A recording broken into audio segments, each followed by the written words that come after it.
We need to stop demonizing intentional weight loss. And the reason I say this is because a lot of coaches who are very much within the body positivity sphere, they often come at intentional weight loss as if it was like the worst thing to be perpetuated. Now, there's part of me that definitely agrees with the fact that we have to be critical in how we think about intentional weight loss, because I don't think that it should be a blanket recommendation for every single person to pursue fat loss because it's the thing that should be done. I think we need to be very careful and very cautious in how we might support somebody in moving towards intentional weight loss, right? I don't think it should be a blanket recommendation. I don't think it's something that we should all assume that every single person needs, like much of the fitness industry has maybe perpetuated for years and years and years. However, I don't think that it is appropriate to dismiss someone's willingness to intentionally lose weight by saying, oh, you don't need to lose weight, you just need to work on your body image.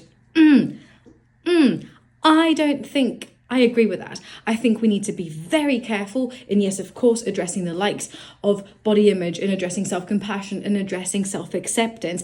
But I don't necessarily think that that is mutually exclusive with then intentionally pursuing weight loss. Now, do I think that the psychological work probably precedes the steps towards engaging, or the steps for then engaging in intentional weight loss practices for it to be psychologically safe?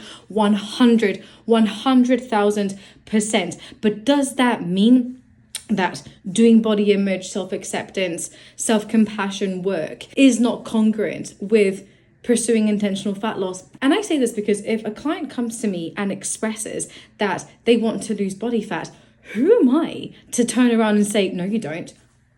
That's not my job. My job is to be able to understand what has led to them feeling that particular way, what behaviors they may be engaging in that is perhaps getting in the way of them being able to pursue intentional weight loss, and help them unpack what's going on there. And more often than not, in my applied work and what I've been able to observe over the years of supporting people through this journey, when people say that they want to lose weight, what they want to do is actually be able to observe themselves living a life that is representative of somebody who is fit and healthy. They don't necessarily want to lose weight as such a particular number on the scale, right? They might want to see their body changing, but realistically what they want is to be able to see themselves do the things that they said that they wanted to do, exercising regularly, being more physically active, eating in ways that are nourishing to their bodies, eating in ways that support their health, longevity, performance goals. And if that results in weight loss, then that results in weight loss, right? So I think we need to be really careful about how we talk about